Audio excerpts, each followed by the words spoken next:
This is our old interior doorknob, and this is a new modern one. Stick around and I'll show you how to replace an old doorknob. Hey guys, welcome to Daddicated. My name is Andy, and this is part of my home improvement videos where I show you how to improve something in your home. If you like this type of content, hit that subscribe button and let's begin. So I'll be installing this kwikset doorknob that I bought on Amazon. The model is 91550-029.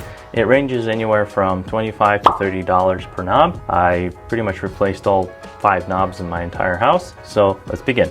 First, you want to take everything out of the box and lay it out on the table. Make sure that you have everything that's supposed to be in the box before you get started. You may use the same Allen key that came with the new doorknob to remove the old doorknob. Next, on my doorknob, there's a set screw right here that I will need to remove. Once the set screw is loose, remove the handle. Then remove the cap. Use a flathead screwdriver to help you pry it off. Next, there are 2 screws that you will need to remove. Use a drill or a screwdriver and remove the screws. Then remove the doorknob. Take the other side and pull it off as well. Next, take a drill and remove these 2 screws that are holding the latch assembly. Pull the assembly out.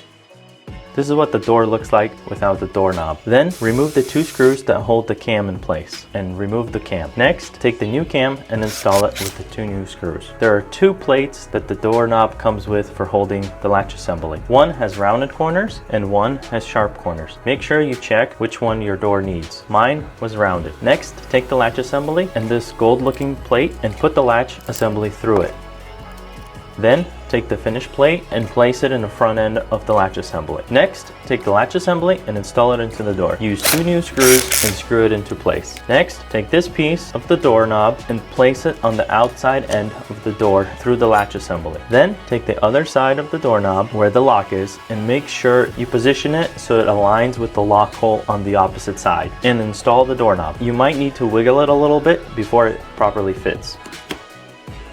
Use these 2 long screws and screw them into the doorknob. Use a screwdriver and hand tighten them. Next, take the handle, but be careful and make sure that the spring doesn't fall out. Get an Allen key that comes with the kit and install the handle onto the doorknob. Then test the door and make sure you can properly open and close it. And that's it. Thanks for watching and don't forget to subscribe.